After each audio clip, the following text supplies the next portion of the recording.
Spider-Man, possibly the most popular superhero ever, loved by fans because of his relatability, cool powers, and much more. We're going to examine each Spider-Man to see which one's best.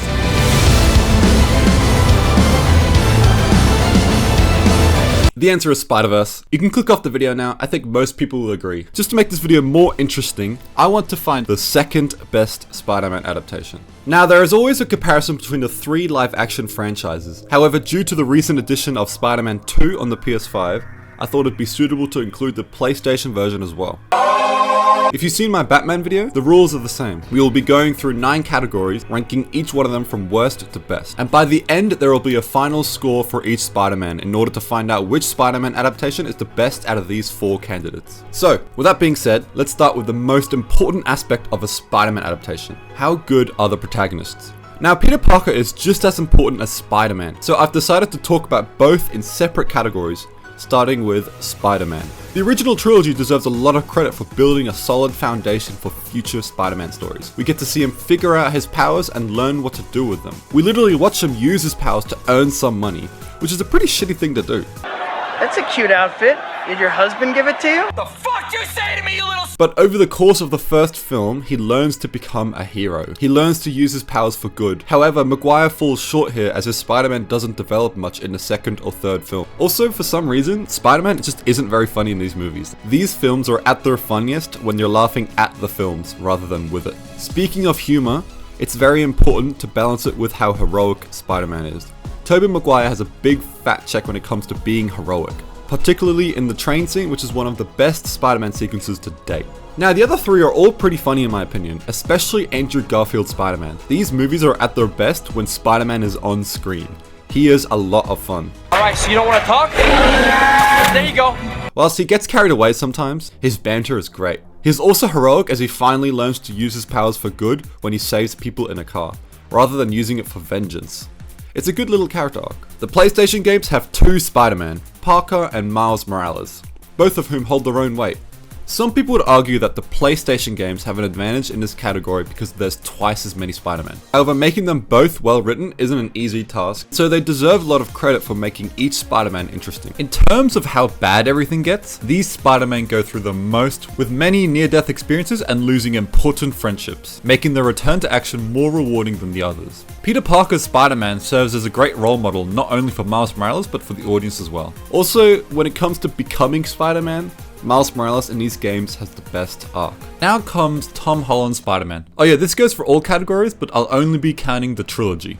No Infinity War or Civil War. He not only is funny, not only is heroic, but also has the best character arc. In the first film, he wants the appreciation of Tony Stark. He wants to become an Avenger, however has to mature in order to achieve that. The second film, he realizes that he has to do everything himself.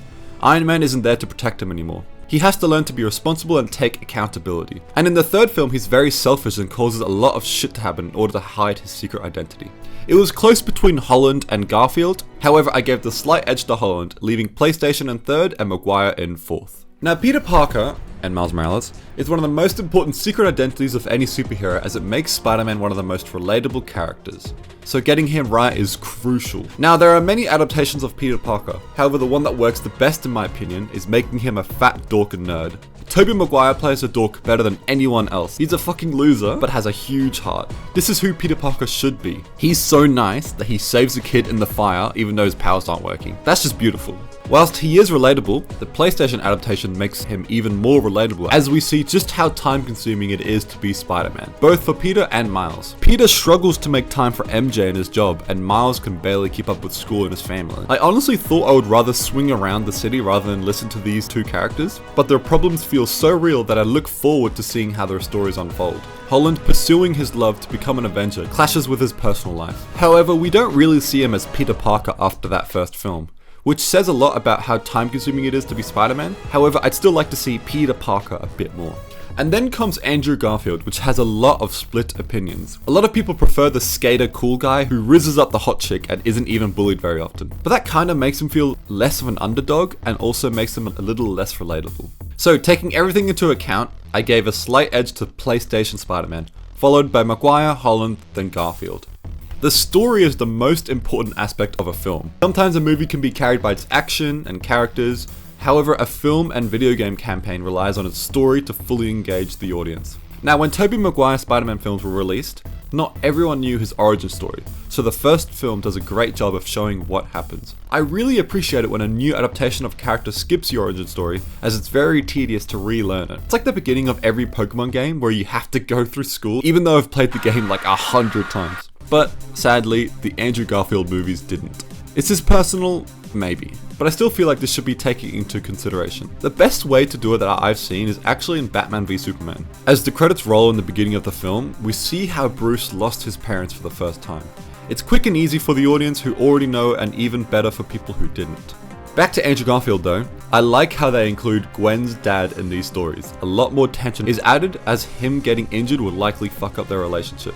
And we care because this relationship is built very well. However, the story is held back significantly by the second film. A film that has too much going on, too many villains, and is really messy. A similar problem to Spider-Man 3. PlayStation Spider-Man has a story that comes together very nicely.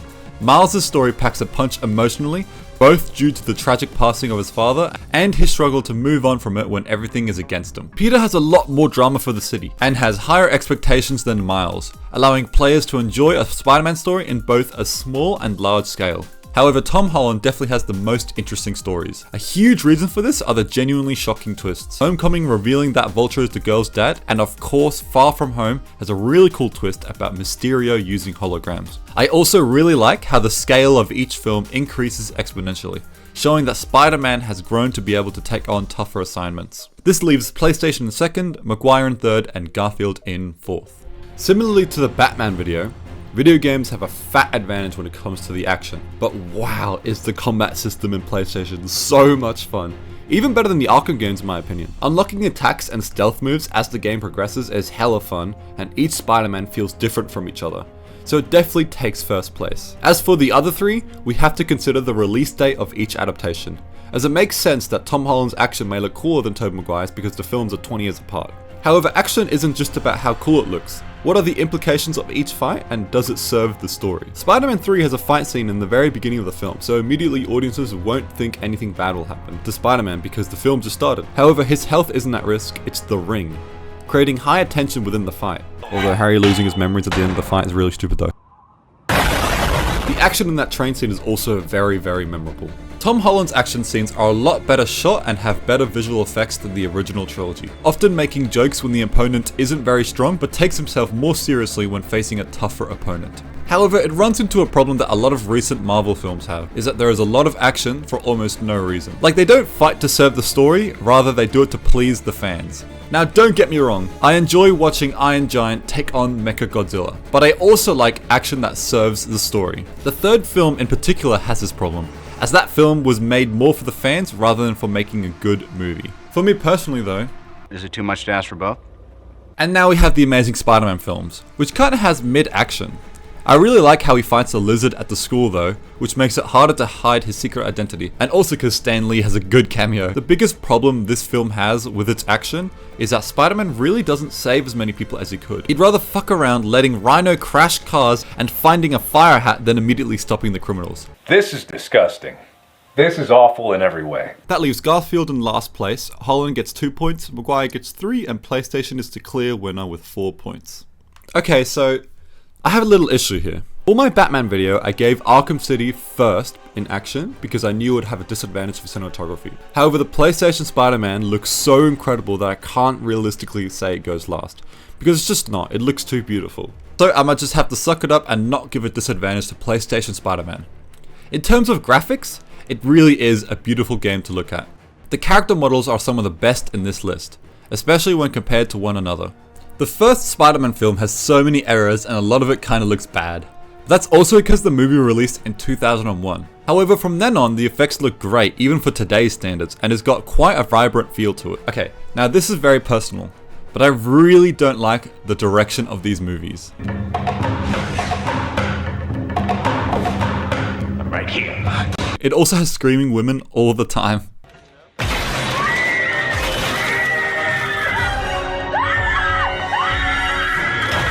I can see why people like it, but not gonna lie, that just isn't my cup of tea. The Garfield movies feel a lot darker compared to the previous films, and I'm not sure if I like that. When I walk into a Batman film, I like it when he's beating the shit out of everyone and the story is soul crushing. Whereas with Spider-Man, I've come to expect a feel-good story that's a fun time. I mean, Spider-Man literally dies in Infinity War and it really got to me. So I'm still open to the idea. Amazing Spider-Man has a slightly darker atmosphere that doesn't quite work. The cinematography and special effects are pretty good though, not gonna lie. Marvel has had a big problem with special effects over the last few years. However, that isn't the case with these Spider-Man movies. In fact, all three of them are gorgeous to look at. Especially that second film. But honestly, anything to do with Mysterio is so well done. The atmosphere is also amazing and evolves with the character of Spider-Man. The events of Endgame has shifted the world into an honestly more miserable state, making each film feel distinct from one another. So, taking everything into consideration, I have to give Holland first, followed by PlayStation, Garfield, then Maguire. If you guys know me, you know I value a film score very highly. I look back at films a lot more fondly just by listening to its music. Maguire's movies have a super iconic opening. There is a lot of upbeat music, especially when he's swinging around the city. However, the music shines when there is drama going on, almost sounding like Indiana Jones music.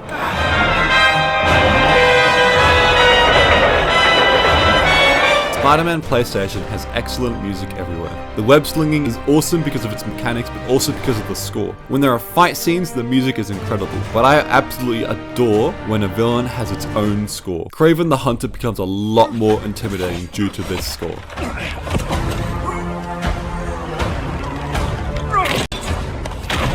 However, Garfield's soundtrack is definitely my favourite. Spider-Man's theme is so upbeat, the rooftop scene has some beautiful music, but most importantly, Electro's theme hits so incredibly hard. If you guys love the soundtrack as much as I do and are interested in my personal favourite one, there's a great video explaining how brilliant Electro's theme is. Tom Holland's music is also very good. It's very upbeat and epic that gets me out of my seat. However, when I listen to this soundtrack, I don't hear a distinct sound that immediately makes me think of a scene.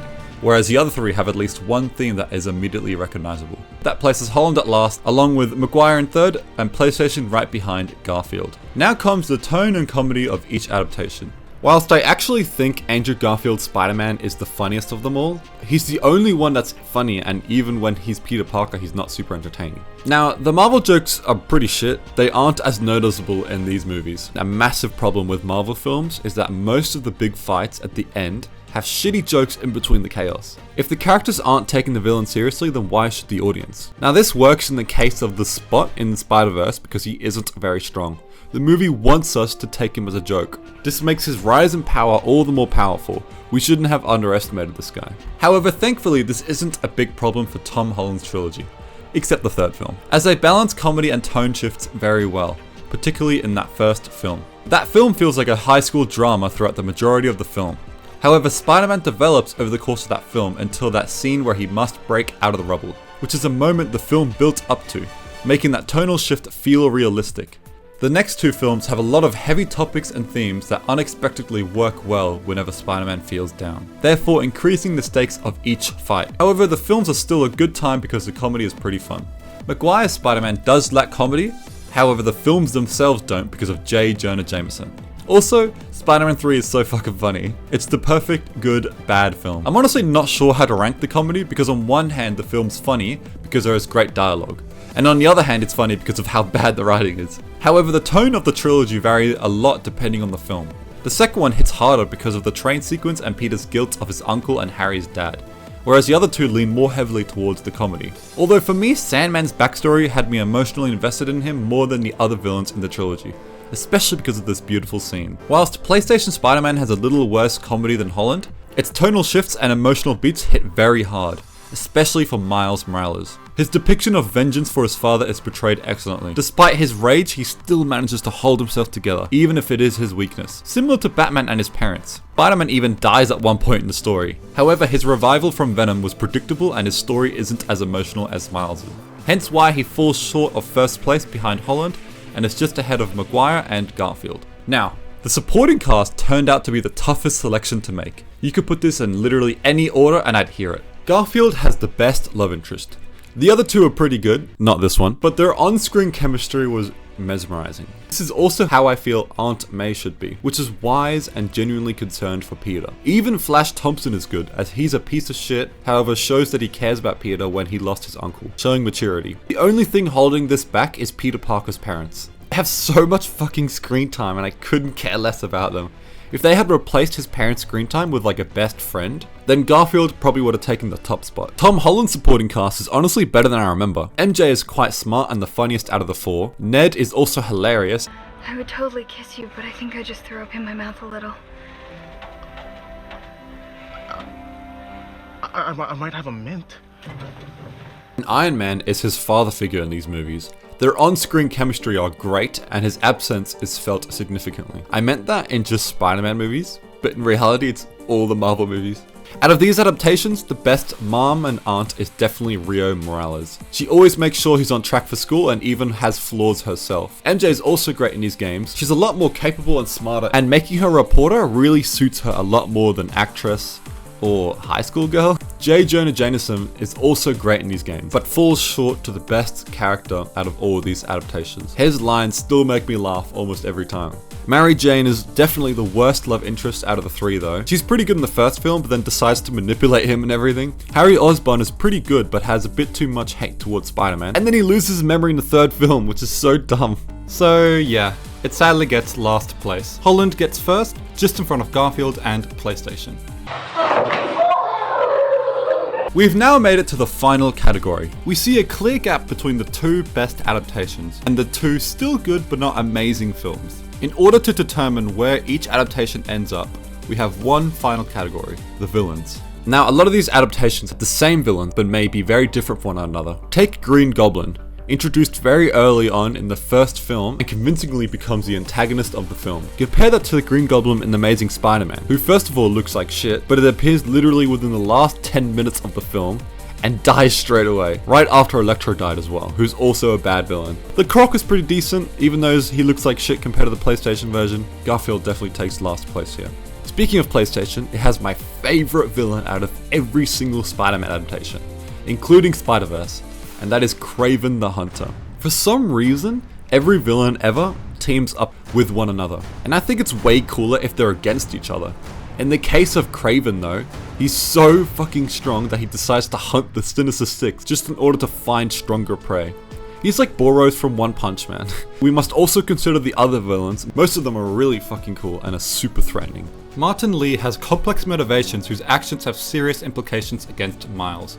Doc Ock is a great leader of the Sinister Six, and Venom is represented a lot better in these games than in the other adaptations. Back to Tobey Maguire though, along with having the best Green Goblin adaptation, it follows it up with Dr. Octavius, an upgrade with an interesting backstory and is physically a lot more threatening. And whilst there are certainly too many villains in that third film, they would have been really good if they just removed at least one of them. I always thought the third film had the potential to be the best film if they just had focused on Sandman. Whilst most of the villains in the list are evil just for the sake of it, Homecoming has some villains that are genuinely remorseful and are almost justified for their actions. After the impacts of the first Avengers film, a lot of people were left to struggle with unemployment and hardship, including the Vulture. Mysterio has the coolest powers of anyone on this list and is played excellently by Jake Gyllenhaal. Even No Way Home, which certainly doesn't have enough screen time to have a truly great villain, does have a great justice to certain villains, particularly Electro, who's way cooler in this film than in The Amazing Spider-Man 2. So, after adding the points together, we have concluded that the final winner is...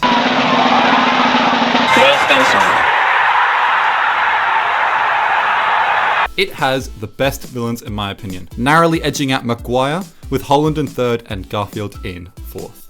Before I wrote the script of this video, I genuinely didn't have an answer. All I knew that the top spot would be between these two. Oh yeah, and if you guys are interested in how many points Spider-Verse would have gotten, yeah, I just adore those films. Let me know if you guys agree or disagree with my placements. If you enjoyed the video, I would really love if you consider liking and subscribing, as in the long term I would like to put more time into this channel. Hope you guys enjoy the rest of your day. See ya.